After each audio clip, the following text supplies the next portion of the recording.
Hello everyone, it's June 25th, 2019. It's Tuesday, it's Harp Tuesday. Welcome to this week's episode. So here, I thought I would talk about this little section in my arrangement of the Skye Boat Song and use it to illustrate some options in terms of trying to coordinate two hands. So I have this little pattern going.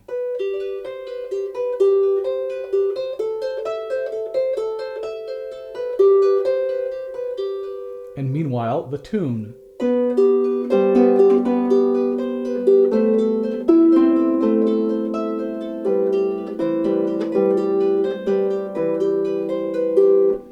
And that might seem easy enough, but it's not necessarily. It's a great example of you can have something that's maybe easy in both hands. This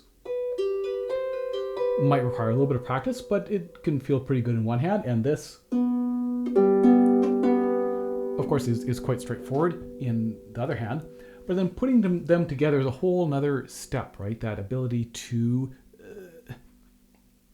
coordinate two hands, and especially to kind of have two different things going. And this is where, if we learn one hand and we learn the other hand and try to put them together and have it, this hand just go its merry way and this hand do its thing, it's not necessarily that easy. So it certainly, this little pattern.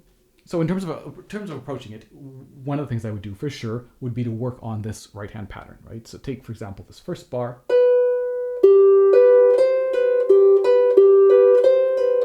And it's a little tricky, right? Because we've got the thumb on this B, and then it's 2 on the B the rest of the time. Repeats.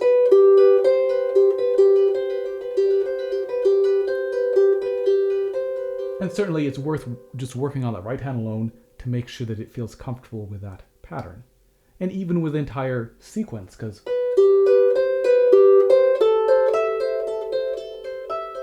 same sort of fingering and pattern, slightly different notes.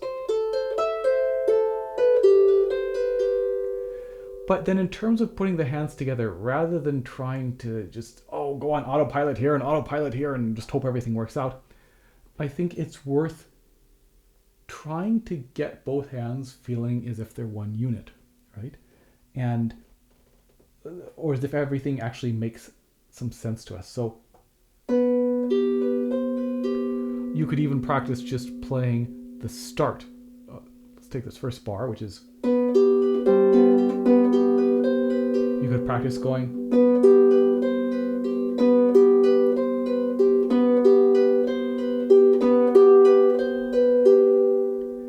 and you could practice the rhythm maybe without playing the notes, because that could be complicated, right? Instead of one every other note, it's this dotted rhythm. 1 and 2 and 3 and 1, in kind of opposite directions, right? Low to high in the left hand, but high to low in the right hand. That extra note. So you could, for example, tap 1 and 2 and 3 and 1 and 2 and 3 and is a way to kind of try and make that rhythm that the two hands are going to do start to make sense to the hands and to the body and to the brain. Even though we're not playing notes, we're doing something with that left hand. We could do,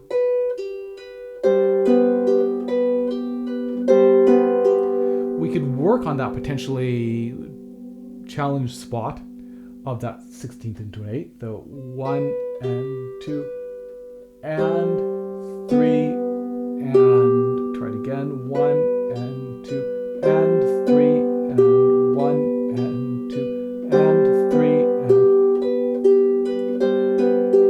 and again, there's that interesting sensation, right, of going from this maybe feels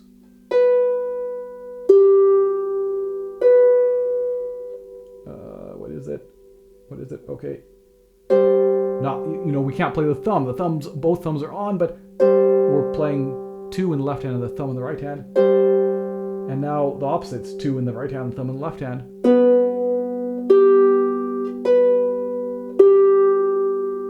Not yet. It's And again, if getting started is hard, we can just go.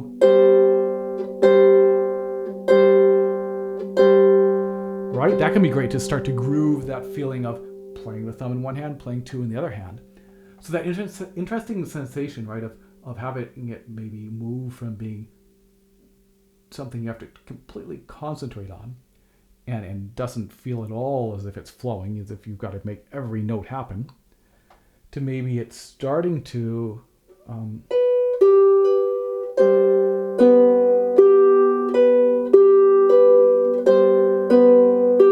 starting to happen most of the time.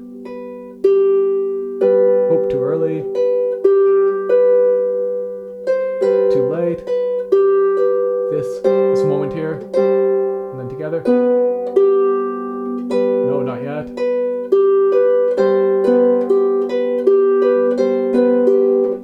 Into eventually, and certainly potentially with a fair amount of time, right? And that's always something to keep in mind, that something like this, if you're not particularly comfortable coordinating two hands, if that's a challenge, and that is for most people when they start the harp, or even after they've been playing for many years, that it's not going to happen overnight, something like this. But at some point, it starts to feel comfortable, and then it starts to maybe feel, rather than these two separate things, that we're that we encapsulate that whole movement in just one feeling, one thing.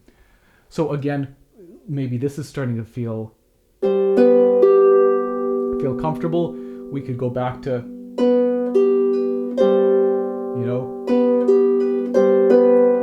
that small little chunk, and then there's a good chunk, right? That whole first bar then becomes that, this is all tricky stuff.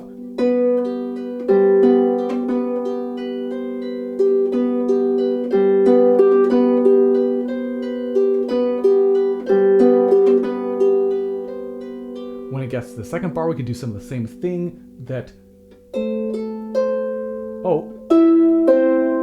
so here the challenge is together, but then we have to play the right hand three before we play the left hand three, and then together.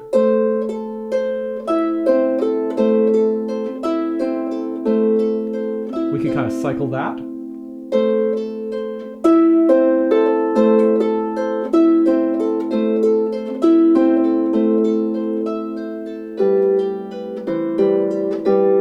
This is very similar to the first bar, just different notes.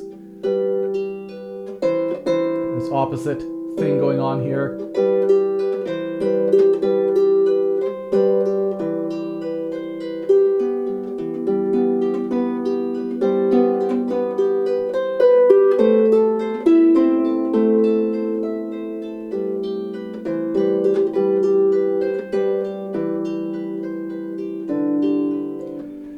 So there's a whole mix of things. And again, for sure, that the more experienced you are, perhaps the more that you can find a pattern like this and let that right hand go on autopilot, and it will just continue doing that pattern without you having to pay much attention to it. But also trying to feel, again, that idea, and I've talked about this before, of everything being one motion. At any one point in time, we are playing, if you think about reading the score vertically, that here's these next note or notes that are coming up, we're going to play them, then the next, then the next, then the next, rather than two separate things. So again, that idea of breaking things down, trying to find a way to make it feel at all doable, and then so in other words, it's trying to make it so that as soon as possible we get to this point where it is a little bit comfortable, right? So that we're not having to grind note by note without any sense of what it will feel like when it actually flows. We want to get to that point where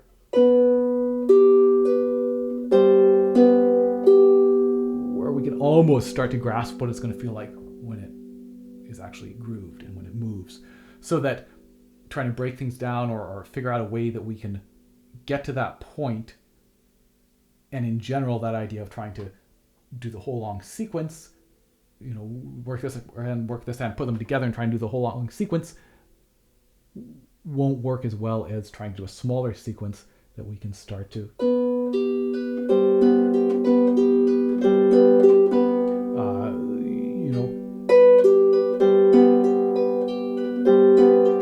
breaking out whatever we need to do to start to help to make that feel as if it actually works with the two hands.